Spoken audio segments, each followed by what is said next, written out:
Hello students. बेटा आपको याद होगा लास्ट वीडियो में हम लोगों ने एंट्रोपी और स्पॉन्टेनियस रिएक्शन के बारे में डिस्कस करा था। ठीक है, इस चैप्टर में कुछ चीजें और रह जाती हैं, जिसमें एक तो है हीट ऑफ रिएक्शन और एक है हेल्स लॉ। तो ये जो बची हुई चीजें हैं इनको और हम डिस्कस कर लेते हैं, तो ये हमारा चैप्टर कंप्लीट हो जाएगा। ठीक है, सबसे पहले हमको पढ़ना है बेटा हीट ऑफ फॉर्मेशन। हिंदी में इसको बोलते हैं निर्माण की ऊष्मा। क्या बोलते हैं? निर्माण की ऊष्मा। और इसको डेल एच एफ से बताया जाता है, दर्शाया जाता है। ठीक है, होती क्या है सुनो। The amount of heat absorbed और evolved when 1 mole of a pure substance is directly obtained from its constituent elements in their stable state is called heat of formation। मतलब एक प्योर सब्सटेंस के एक मोल को जब उसी के एलिमेंट की स्टेबल स्टेट से बनाया जाता है, फॉर्म किया जाता है, तो उस समय जितनी हीट एब्जॉर्ब होती है या इवॉल्व होती है उसी को हम बोलते हैं हीट ऑफ फॉर्मेशन। यदि सरल भाषा में बताऊं तो जब किसी कंपाउंड के एक मोल को बनाया जाता है, जब किसी कंपाउंड के एक मोल को बनाया जाता है, किससे? उसी के तत्वों से, उसी के एलिमेंट से, तो उस समय जो हीट उत्सर्जित होती है या अवशोषित होती है उस हीट को कहा जाता है हीट ऑफ फॉर्मेशन, निर्माण की ऊष्मा। देखो या एक एग्जांपल से आपको समझाता हूं। जैसे मान लो ये H2 + 1/2 O2 से H2O बनाया। अब आप समझो इसका कितना मोल बन रहा है। ये H2O 1 मोल है। अब आप समझो इस H2O में एक तो हाइड्रोजन है और एक ऑक्सीजन है।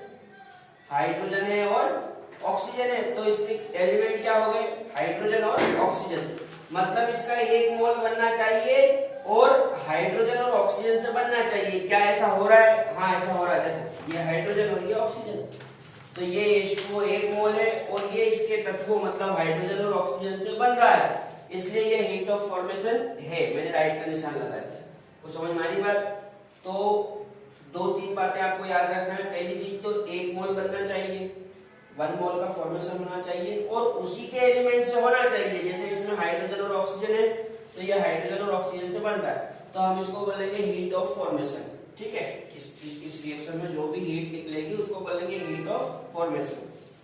अच्छा, ये जो नीचे और जो एग्जांपल मैंने ले रखे हैं इनमें से कौन सा हीट ऑफ फॉर्मेशन का उदाहरण है या नहीं है, देखते हैं एक करके। जैसे यहाँ पे देखो CaCO3 बन रहा है, तो ये 1 मोल बन रहा है। अब ये 1 मोल इसी के एलिमेंट से बनना चाहिए। इसमें क्या क्या एलिमेंट है? एक कैल्शियम है, एक कार्बन है और 3 ऑक्सीजन है, तो 3 एलिमेंट से बनना चाहिए। ये बन रहा क्या? नहीं, ये तो CaO और CO2 से बन रहा, मतलब ये हीट ऑफ फॉर्मेशन नहीं है। अरे इसमें 3 एलिमेंट है ना, कैल्शियम, कार्बन और ऑक्सीजन, मतलब ये कैल्शियम, कार्बन और ऑक्सीजन से बनना चाहिए, जबकि हम तो इसको कैल्शियम ऑक्साइड और CO2 से बना रहे हैं, मतलब ये हीट ऑफ फॉर्मेशन का एग्जांपल नहीं है। अच्छा, ये वाला देखते हैं। इसमें भी बन तो एक ही मोल रहा है HCl का, लेकिन ये आयनों से बन रहा है। और बेटा आयन स्टेबल स्टेट नहीं होती है, याद रखना। किसी भी एलिमेंट की जो आयन वाली फॉर्म है ये स्टेबल फॉर्म नहीं होती है, मतलब ये स्थायी अवस्था नहीं होती है। तो HCl का 1 मोल बन तो रहा है लेकिन उसके एलिमेंट की स्टेबल स्टेट से नहीं बन रहा है। ये यदि नॉर्मल होते तो सही होता, लेकिन ये आयन के फॉर्म में है, और जब एलिमेंट आयन के फॉर्म में होते हैं तो वो उनकी स्टेबल स्टेट मतलब स्थायी अवस्था नहीं होती है, इसलिए ये भी हीट ऑफ फॉर्मेशन नहीं है। अच्छा, यहाँ पे देखो 1 मोल CO2 बन रहा है और इसमें एलिमेंट क्या है? कार्बन और ऑक्सीजन। तो ये कार्बन और ऑक्सीजन से बन रहा है, लेकिन यहाँ पे एक गड़बड़ है, ये जो कार्बन है मतलब डायमंड, तो बेटा जो डायमंड होता है ये कार्बन का स्टेबल फॉर्म नहीं है, कार्बन का स्टेबल फॉर्म होता है ग्रेफाइट।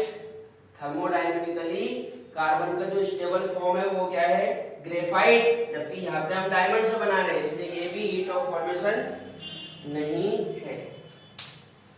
एक बार फिर से समझ लो, जब किसी एलिमेंट के जब किसी कंपाउंड के एक मोल को उसी के एलिमेंट से बनाया जाता है तो हम उसको बोलते हैं कि ये हीट ऑफ फॉर्मेशन का एग्जांपल है, और उस रिएक्शन में जो भी हीट निकलेगी उसको बोलेंगे हम हीट ऑफ फॉर्मेशन, ठीक है।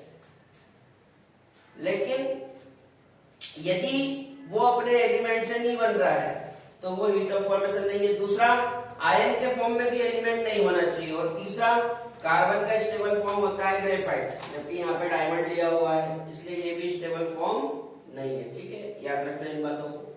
अच्छा, अब इस पे न्यूमेरिकल कैसे आते हैं, मैं एक न्यूमेरिकल आपको समझा देता हूँ। इधर देखो, यहाँ पे न्यूमेरिकल लिख रखा है, the standard enthalpy of formation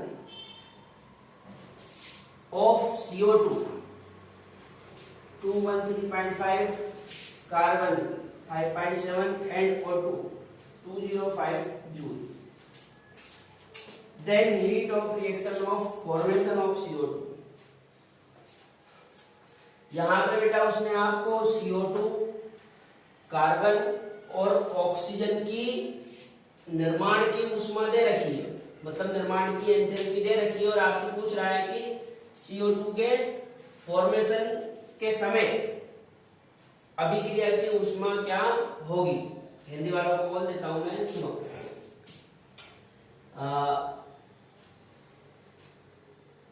CO2, carbon तथा ऑक्सीजन के निर्माण की एंथैल्पी क्रमशः 213.5, 5.7 तथा 205 जूल है, तो CO2 के निर्माण की अभिक्रिया की उष्मा क्या होगी। सबसे पहली चीज तो बेटा यहाँ पे वो क्या बोल रहा है कि CO2 के फॉर्मेशन के लिए हीट ऑफ रिएक्शन क्या होगी। तो CO2 का फॉर्मेशन कैसे होगा, पहली चीज तो फॉर्मेशन में क्या होता है, एक मोल बनता है, तो ये मैंने एक मोल बना दिया। भाई फॉर्मेशन का मतलब क्या होता है, किसी भी कंपाउंड का एक मोल बनना, तो यहाँ पे मैंने एक मोल बना दिया।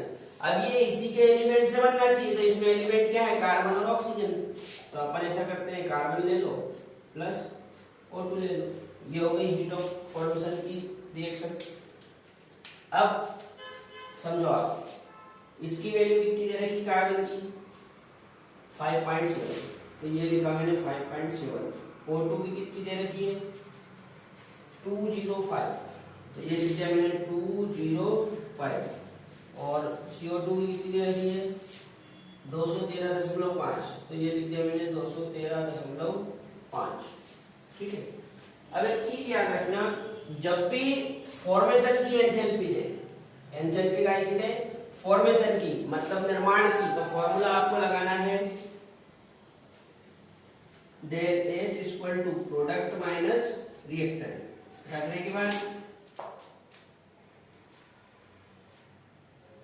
जब भी आपको प्रश्न में डाटा फॉर्मेशन के दिए हो, काय के दिए हो, फॉर्मेशन के, यहाँ पे ये जितने भी वैल्यू दे रखी है ये काय की है, फॉर्मेशन की, तो जब भी फॉर्मेशन की वैल्यू दे, निर्माण की वैल्यू दे, तो आपको फॉर्मूला लगाना है del H equal to product minus reactant. अब समझो बात, प्रोडक्ट है ये, तो इस प्रोडक्ट में कितना दिया है 213.5, तो प्रोडक्ट की जगह रख दो 213.5, ठीक है। उसके बाद ये माइनस। अब रिएक्टेंट की बात करते हैं, तो रिएक्टेंट में क्या है, ये दोनों 5.7 और 205, ये दोनों रिएक्टेंट में है, तो दोनों को मिला के ये कितना हो जाएगा, 205 में 5 जोड़ेंगे तो 210, और ये 0.7 जोड़ेंगे तो ये हो जाएगा 210.7, ठीक है। इन दोनों को जोड़ के ये रिएक्टेंट का लिखते हैं, ये प्रोडक्ट का, ये रिएक्टेंट का। अब आप समझो बात को, डेल एच इक्वल टू ये 213.5 है माइनस ये 210.7 है। इसमें से इसको माइनस करना है, यहाँ का क्या बता दो। देख पहले बड़ी संख्या को ऊपर लिख लेते हैं, बड़ी संख्या क्या है 213.5, ठीक है। अब छोटी संख्या 210 है तो पहले पॉइंट के नीचे पॉइंट रखो, ये पॉइंट के नीचे पॉइंट, पॉइंट के उधर क्या है 7, तो ये 7, पॉइंट इधर क्या है 0 1 2, ये 0 ये 1 और ये 2, ठीक है। यहाँ से एक पॉइंट इधर ले लिया है तो यहाँ कितने हो गए 15, 15 में से 7 गए तो 8, ठीक है। पॉइंट ऐसा कैसे, यहाँ पे कितना बचा 2, ये एक में से एक गया 0, 2 में से 2 गया 0, मतलब कुल मिला के 2.8, यहाँ पे आंसर आएगा 2.8 जूल, ठीक है बेटा, ये हमारा आंसर है। इस तरह से आप सवाल को सोल्व कर दो, ठीक है। ये हीट ऑफ रिएक्शन आ गई, ठीक।